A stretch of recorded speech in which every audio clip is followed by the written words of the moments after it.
Chardikla time TV north America देख रहे सारे दर्शकों का वर्ल्ड पंजाबी न्यूज़ ਦੇ स्वागत है। खबरों की शुरुआत करने तो पहले एक नज़र मारते हैं कुछ खास हैडलाइंस से।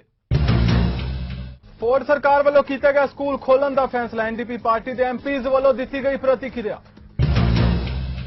नॉर्थ वैस्ट ओंटारियो में जंगलों में लगी खतरनाक अग, प्रीमियर डग फोर्ड वालों अग नाल प्रभावित लोगों नाल की गई मुलाकात।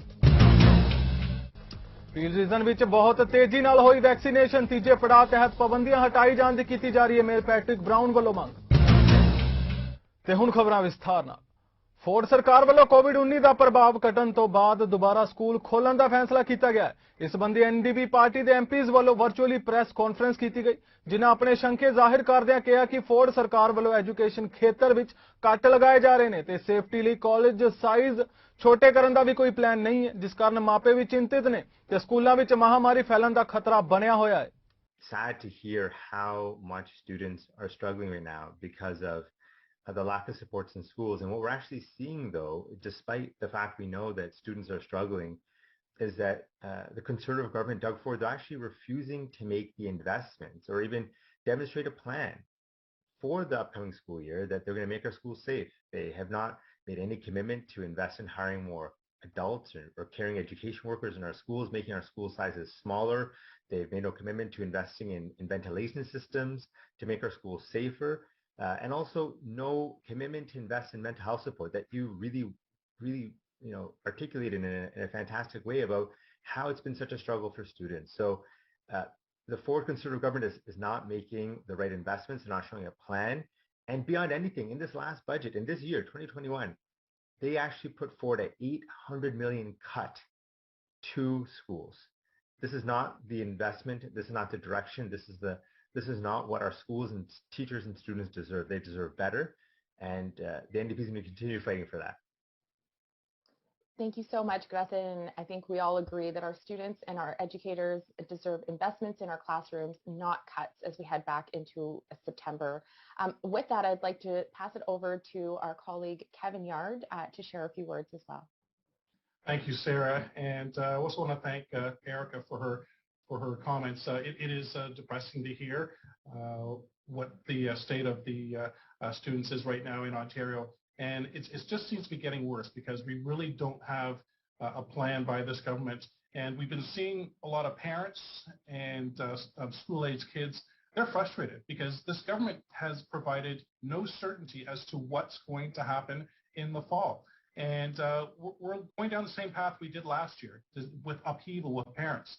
And unfortunately, the Ford government, they're refusing to provide families with a clear and timely plan about what's going to happen in terms of going back to school and what back to school is going to be like. So we can't go back to what we did back in September because it was upheaval, basically what it was. Moms are right now, they're worried about having their kids go back to school. Is it going to be more than 15 students in a classroom? Are they going to come back home with COVID? What's going to happen? And in terms of getting vaccinated as well. North west Ontario में जंगलों में लगी अग खतरनाक रूप धार रही है। Premiere Doug Ford वालों अग नाल प्रभावित हुए लोगों नाल मुलाकात की गई, जिन्हां सहयोगियों का धन्यवाद किया ते दस्सिया कि पूरा अमला लोगों को बचाउण ते अग बुझाउण ते लग्या होया है ते हुण तक मूल निवासी भाईचारे के 3000 तो ज्यादा लोगों को सुरक्षित थावां ते पहुंचाया जा चुका है। As you can see, we have one of the water bombers right over there from our friends from Quebec, but every single province is pitching in, and understand Wisconsin's helping out as well, and a great team from Mexico, the firefighters. I'm come up here to talk to the chiefs and talk to the ministry and find out if there's anything they need. By all means, they can reach out to us. I gave my personal cell number. We're being briefed a couple times a day to make sure that we evacuate anyone that needs to. We've evacuated over 3,000 people so far, and anyone that needs to be evacuated, will be there to support them. So again, I want to be boots on the ground here and look at the command center. They have it well organized, and I'm very, very grateful for all the work, and not only with the ministry, but the Ontario management. I'm sorry, Emergency Management of Ontario, to the EMO. They're doing an incredible job, so it's a coordinated effort right now. So I think there's a little confusion what a state of emergency is. It's not going to add any more resources. It's basically the province coming in, taking over everything. We believe in working in collaboration, cooperation with First Nations, with municipalities. That's the only difference. Is the province will come in and say you can't go down this road. There's already emergency orders put in place, so it's not holding back any resources. We will put all the resources we have. I won't spare a penny.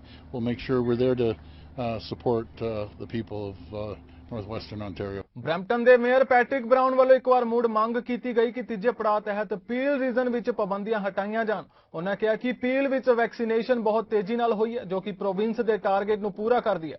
Mayor ਮੁਤਾਬਿਕ indoor mask ਨੂੰ ਲਾਜ਼ਮੀ ਕੀਤਾ ਜਾਵੇਗਾ ਤੇ outdoor ਵਿੱਚ ਲੋਕਾਂ ਦੀ choice ਹੋਵੇਗੀ ਕਿ ਉਹ ਮਾਸਕ ਪਹਿਨਣਾ ਚਾਹੁੰਦੇ ਨੇ ਜਾਂ ਨਹੀਂ। So first of all, we're in stage 3, and I believe that's appropriate. I was pushing for the earlier entry into stage 3 because we smashed the vaccination targets the province had to get into stage 3, well in excess of what the goal was that was set for us as a province. Our hospitalization is incredible. At one point, we were shipping 100 patients out by air ambulance a week to other hospitals. And now we have one individual in ICU. Our positivity rate was as high as 22% in Peel region only a few months ago, and now it's 1%. So remarkable progress, and that's because of the huge push to get vaccinated and people respecting the public health protocols. And so I'm glad that things are getting back to normal. Long overdue. It's been a tough year and a half. And I think one of the next conversations we're going to have is around the mask protocol. I understand that the medical advice is that the indoor mask mandate should stay for a little bit longer, given the concerns around the transmissibility of some of the variants. But every medical expert I spoke to have said that we can drop it outdoors. On masks, the medical advice I've had from even Dr. Lawrence Lowe, Naveed Mohammed, is that the outdoors should be by choice and indoors needs to be compulsory for some time to come. But right now, farmers market, flag raisings, if you want to have an outdoor movie viewing, parents watching their kids on a sports field, they're still required to wear masks. And so I wrote a letter last week to the province asking them to remove that aspect of the masking bylaw of the Provincial Ontario Reopening Act, because I think people have sacrificed enough now, and if it's not warranted, then get rid of it. NDP ਆਗੂ ਜਗਮੀਤ ਸਿੰਘ ਨੇ British Columbia ਦੇ ਕੈਂਪਲੂਪਸ ਅੰਦਰ residential school ਦੀ site ਦਾ ਦੌਰਾ ਕੀਤਾ। ਇਸ school ਵਿੱਚੋਂ ਮਈ ਮਹੀਨੇ ਦੌਰਾਨ 200 ਮੂਲ ਨਿਵਾਸੀ ਬੱਚਿਆਂ ਦੀਆਂ ਕਬਰਾਂ ਮਿਲੀਆਂ ਸਨ। Standing in front of the residential school, I'm struck by how hard it is to be here. A lot harder than I thought it would be. This is where it happened. I spoke with Viola, who's a survivor, and I just wanted to get another sense of what it was like. And we all knew about residential institutions as Canadians. This is something that we've heard about. It hit us differently as a country, I think, when we first found the 215 kids. There was shock. People were reeling. There was horror. This is where it happened, at this place. 215 little kids were killed. 215 little kids. As a country, this is our country's responsibility. And it's our responsibility to make it right. And what I've been so touched by across Canada, the memorials have shown that people care and people are demanding action. People have said it's not good enough for us to mourn. We have to mourn and we need to mourn, but it is not good enough to just show symbolically that we care. We have to do something to make this right. And a big part of this tour is to make that commitment. We have to get this right. And that means stopping the legal battles against kids right now. Indigenous kids right now are being fought in court by this government, by Justin Trudeau. Kids who have been found to be willfully and recklessly discriminated. This finding was made by the Canadian Human Rights Tribunal. The fact that despite this finding, Justin Trudeau is fighting these kids in court is continuing the same legacy of discrimination that happened in this very school and schools like this. So our commitment is we need to implement all the Truth and Reconciliation calls to action. They're calls to action. They weren't recommendations. They were calls to action. That's how we walk the path of reconciliation. We make sure that every single kid is brought home. Canada ਅੰਦਰ residential ਸਕੂਲਾਂ ਅੰਦਰ ਮੂਲ ਨਿਵਾਸੀ ਬੱਚਿਆਂ ਦੀ ਕਬਰਾਂ ਮਿਲਣ ਤੋਂ ਬਾਅਦ ਹਰ ਰੋਜ਼ ਕੋਈ ਨਾ ਕੋਈ ਨਵਾਂ ਖੁਲਾਸਾ ਸਾਹਮਣੇ ਆ ਰਿਹਾ ਹੈ, ਜਿਸ ਨਾਲ ਇਹਨਾਂ ਘਟਨਾਵਾਂ ਪ੍ਰਤੀ ਰੋਸ ਹੋਰ ਵੀ ਵੱਧ ਜਾਂਦਾ ਹੈ। ਇਸ ਦੌਰਾਨ ਇੱਕ ਪਾਦਰੀ ਵੱਲੋਂ ਇਹਨਾਂ ਮਾਮਲਿਆਂ ਨੂੰ ਝੂਠਾ ਪੇਸ਼ ਕੀਤਾ ਗਿਆ ਅਤੇ ਉਸ ਪਾਦਰੀ ਨੂੰ ਅਦਾਲਤ ਵੱਲੋਂ ਬੈਨ ਕੀਤਾ ਗਿਆ ਹੈ। His words have deeply, deeply hurt people. This is typical residential school denialism. If you want to hear the truth of what happened in residential schools, talk to Indigenous peoples. We are the ones who know. We are the ones who had family members attend. And in some cases, if you're lucky enough to have a person who physically attended the schools, listen to what that person had to say, because you'll learn a lot. You'll learn about what this country did to its most vulnerable.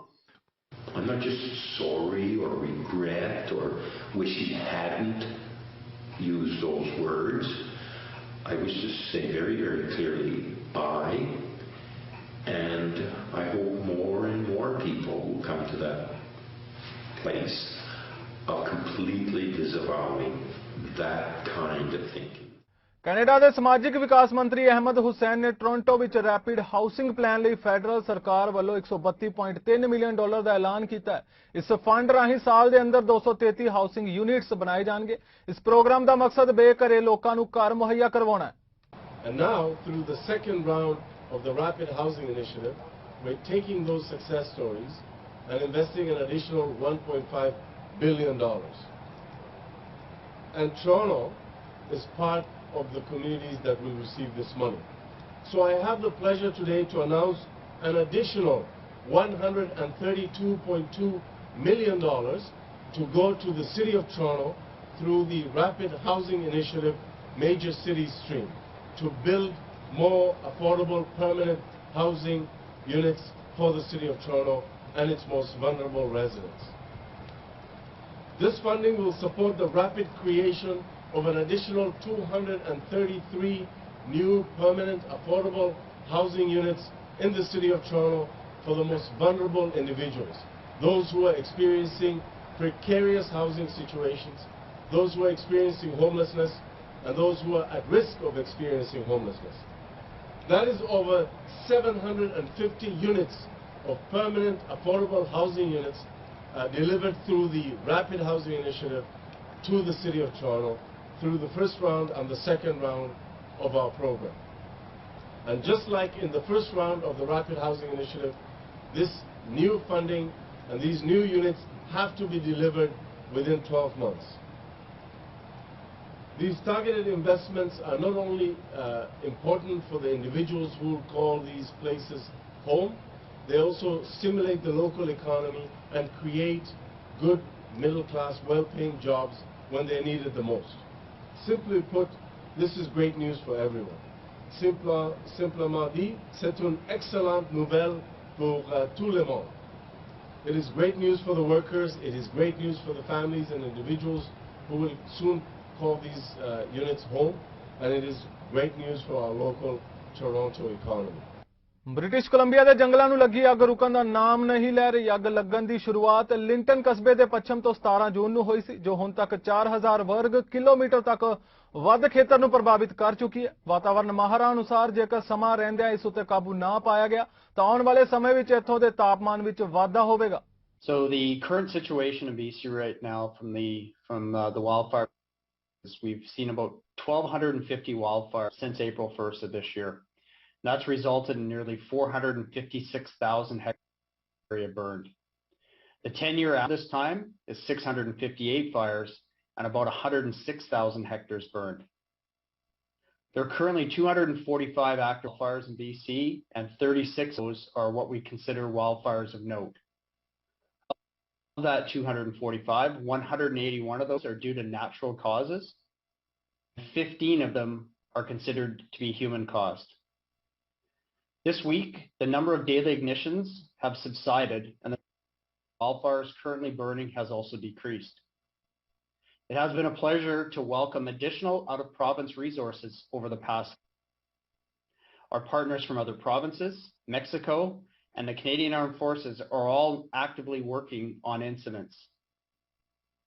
Our Australian partners are also being assigned, or in country and being assigned as we speak today. So today and tomorrow will be hot. Severe burning conditions will be seen in the south half of the province. And there'll be overnight burning on these incidents. Then come Saturday and Sunday, we anticipate a bit of shift in the weather. So while this has been a relatively stable week we see some instability in the forecast. Canada ਦੀ ਵਿੱਤ ਮੰਤਰੀ Christy Freeland ਨੇ lake field ਦੇ ਵਿੱਚ school ਅਤੇ college ਦੇ ਵਿਦਿਆਰਥੀਆਂ ਲਈ ਵੱਡਾ ਐਲਾਨ ਕੀਤਾ ਹੈ। ਖਾਸ ਤੌਰ ਤੇ ਉਹਨਾਂ ਕਿਹਾ ਕਿ ਕਰੋਨਾ ਕਾਲ ਦੌਰਾਨ ਪੜ੍ਹਾਈ ਡਿਜੀਟਲ ਤਰੀਕੇ ਨਾਲ ਕੀਤੀ ਜਾ ਰਹੀ ਹੈ। ਸਮਾਲ ਬਿਜ਼ਨਸ ਵੀ ਵਰਚੁਅਲ ਤਰੀਕੇ ਨਾਲ ਰਨ ਕੀਤੇ ਜਾ ਰਹੇ ਨੇ, ਜਿਸ ਨੂੰ ਵੇਖਦਿਆਂ ਫੈਡਰਲ ਸਰਕਾਰ ਅਤੇ ਓਨਟਾਰੀਓ ਸਰਕਾਰ ਵੱਲੋਂ ਹਾਈ ਸਪੀਡ ਇੰਟਰਨੈਟ ਸੇਵਾਵਾਂ ਪ੍ਰਦਾਨ ਕੀਤੀਆਂ ਜਾਣਗੀਆਂ। Small businesses have needed it to take their businesses digital, selling their products in online stores or providing their services over the internet. Reliable high-speed internet is absolutely essential infrastructure for the 21st century. For rural and remote communities that don't have access to that, including communities here in Ontario, the pandemic has made life very, very difficult. And I know that you're worried about being left behind as the Canadian economy comes roaring back. I'm here today to assure you that our government will not let that happen. We have an economic recovery plan that is about creating jobs and growth in communities everywhere in Canada. All Canadians and all Canadian businesses, wherever they are in our amazing country, deserve high-quality, high-speed internet so they can fully participate in the economy, in the life of our country. Our government has a goal of ensuring that 98% of our country will have high-speed internet by 2026 and 100% by 2030. And today, we are making a big investment to accomplish precisely that. I am so delighted to announce that the governments of Canada and Ontario, in collaboration with the Canada Infrastructure Bank, have entered into a historic partnership that will bring high-speed internet to nearly 280,000 rural Ontario households in nearly 900 communities across the province by the end of 2025. This means that nearly half of all households without broadband. Sherbrooke police ਵੱਲੋਂ ਇੱਕ ਵਿਲੱਖਣ ਘਟਨਾ ਦੀ ਜਾਂਚ ਕੀਤੀ ਜਾ ਰਹੀ ਹੈ, ਜਿਸ ਵਿੱਚ ਫਸਟ ਰਿਸਪੌਂਡਰਜ਼ ਨੇ ਇੱਕ ਮਹਿਲਾ ਦੀ ਸੜੀ ਹੋਈ ਲਾਸ਼ ਨੂੰ ਮੈਨੀਕੁਈਨ ਸਮਝ ਕੇ ਕੂੜੇਦਾਨ ਵਿੱਚ ਸੁੱਟ ਦਿੱਤਾ ਸੀ। ਸ਼ੇਰਬਰੁਕ ਪੁਲਿਸ ਚੀਫ ਡੈਨੀ ਮੈਕਕੋਲਨ ਅਨੁਸਾਰ 23 ਜੁਲਾਈ ਦੀ ਸਵੇਰ ਨੂੰ ਕਬਾਨਾ ਸਟਰੀਟ ਫੈਕਟਰੀ ਨੇੜੇ ਲੱਗੀ ਅੱਗ ਤੋਂ ਬਾਅਦ ਇੱਕ ਮਹਿਲਾ ਦੀ ਸੜੀ ਹੋਈ ਲਾਸ਼ ਨੂੰ ਸਿਲੀਕੋਨ ਡਮੀ ਸਮਝ ਲਿਆ ਗਿਆ। ਪੁਲਿਸ ਤੇ ਫਾਈਟਰਸ ਦਰਮਿਆਨ ਹੋਈ ਗੱਲਬਾਤ ਤੋਂ ਬਾਅਦ ਇਹ ਤੈਅ ਕੀਤਾ ਗਿਆ ਕਿ ਮੈਨੀਕੁਈਨ ਨੂੰ ਪੁਲਿਸ ਸਟੇਸ਼ਨ ਦੇ ਪਿੱਛੇ ਬਣੇ ਕੂੜਾਦਾਨ ਵਿੱਚ ਸੁੱਟ ਦੇਣਾ ਚਾਹੀਦਾ ਹੈ, ਕਿਉਂਕਿ ਉੱਥੇ ਆਮ ਜਨਤਾ ਦਾ ਆਉਣ ਜਾਣ ਨਹੀਂ ਹੈ। 4 ਘੰਟੇ ਬਾਅਦ ਇੱਕ ਵਿਅਕਤੀ ਨੇ ਆਪਣੀ ਪਾਰਟਨਰ ਦੇ ਲਾਪਤਾ ਹੋਣ ਦੀ ਰਿਪੋਰਟ ਲਿਖਵਾਈ। ਪੁਲਿਸ ਨੇ ਉਸ ਦਾ ਸੈੱਲ ਫੋਨ ਟਰੈਕ ਕੀਤਾ ਤੇ ਉਸ ਦੀ ਗੱਡੀ ਅੱਗ ਲੱਗਣ ਵਾਲੀ ਥਾਂ ਤੇ ਨੇੜੇ ਹੀ ਪਾਰਕ ਕੀਤੀ ਪਾਈ ਗਈ। 4 ਘੰਟੇ ਬਾਅਦ ਇੱਕ ਵਿਅਕਤੀ ਨੇ ਆਪਣੀ ਪਾਰਟਨਰ ਦੇ ਲਾਪਤਾ ਹੋਣ ਦੀ ਰਿਪੋਰਟ ਲਿਖਵਾਈ। ਪੁਲਿਸ ਨੇ ਉਸ ਦਾ ਸੈੱਲ ਫੋਨ ਟਰੈਕ ਕੀਤਾ ਤੇ ਉਸ ਦੀ ਗੱਡੀ ਅੱਗ ਲੱਗਣ ਵਾਲੀ ਥਾਂ ਦੇ ਨੇੜੇ ਹੀ ਪਾਰਕ ਕੀਤੀ ਪਾਈ ਗਈ। ਉਸ ਮਹਿਲਾ ਦਾ ਵੇਰਵਾ ਉਸ ਕਥਿਤ ਮੈਨੀਕੁਈਨ ਨਾਲ ਕਾਫੀ ਮੇਲ ਖਾਂਦਾ ਸੀ, ਜਿਸ ਨੂੰ ਕੂੜੇਦਾਨ ਵਿੱਚ ਸੁੱਟ ਦਿੱਤਾ ਗਿਆ ਸੀ। ਪੁਲਿਸ ਨੇ ਸ਼ਾਮੀ 6:30 ਵਜੇ ਕੂੜਾਦਾਨ ਨੂੰ ਚੈੱਕ ਕਰਨ ਦਾ ਫੈਸਲਾ ਕੀਤਾ ਤੇ ਪਾਇਆ ਕਿ ਮੈਨੀਕੁਈਨ ਅਸਲ ਵਿੱਚ ਕਿਸੇ ਮਹਿਲਾ ਦੀ ਲਾਸ਼ ਹੈ। ਹੁਣ ਕਰੋਨਰ ਆਫਿਸ, ਕਰਾਊਨ ਤੇ ਇੰਡੀਪੈਂਡੈਂਟ ਬਿਊਰੋ ਆਫ ਇਨਵੈਸਟੀਗੇਸ਼ਨ ਸਾਰੇ ਇਸ ਮਾਮਲੇ ਦੀ ਜਾਂਚ ਕਰ ਰਹੇ ਨੇ। ਪੁਲਿਸ ਇਸ ਨੂੰ ਸ਼ੱਕੀ ਮੌਤ ਮੰਨ ਕੇ ਇਸ ਦੀ ਜਾਂਚ ਕਰ ਰਹੀ ਹੈ। ਵੀਰਵਾਰ ਨੂੰ ਕੀਤੀ ਗਈ ਨਿਊਜ਼ ਕਾਨਫਰੰਸ ਵਿੱਚ ਮੈਕਕੋਨਲ ਨੇ ਮਹਿਲਾ ਦੇ ਪਰਿਵਾਰ ਲਈ ਦੁੱਖ ਪ੍ਰਗਟਾਇਆ ਹੈ। ਪੰਜਾਬ ਭਵਨ ਸਰੀ ਅਤੇ ਸਿਹਤ ਸਭਾ ਸਰੀ ਵੱਲੋਂ ਪ੍ਰੋਫੈਸਰ ਕੁਲਜੀਤ ਕੌਰ ਵੱਲੋਂ ਲਿਖੀ ਪੁਸਤਕ ਬੂੰਦਾ ਬਣਨ ਸਮੁੰਦਰ ਅਤੇ ਅਸ਼ੋਕ ਧਨੀ ਪਿੰਡਵੀ ਦੀ ਲਿਖੀ ਪੁਸਤਕ ਦੁਆਵਾਂ ਦਾ ਦਰਿਆ ਬਾਰੇ ਗੋਸ਼ਟੀ ਤੇ ਚਰਚਾ ਸਿਹਤ ਸਭਾ ਸਰੀ ਦੇ ਮਹੀਨਾਵਾਰ ਸਮਾਗਮ ਚ ਮਿਤੀ 1 ਅਗਸਤ ਨੂੰ ਦੁਪਹਿਰ 12:30 ਵਜੇ ਤੋਂ 3 ਵਜੇ ਤੱਕ ਕੀਤੀ ਜਾ ਰਹੀ ਹੈ, ਜਿਸ ਵਿੱਚ ਪੰਜਾਬ ਭਵਨ ਸਰੀ ਦੇ ਸੰਸਥਾਪਕ ਸੁਖੀ ਬਾਠ ਵੱਲੋਂ ਇਸ ਚਰਚਾ ਵਿੱਚ ਸ਼ਾਮਿਲ ਹੋਣ ਲਈ ਖੁੱਲ੍ਹਾ ਸੱਦਾ ਦਿੱਤਾ ਗਿਆ।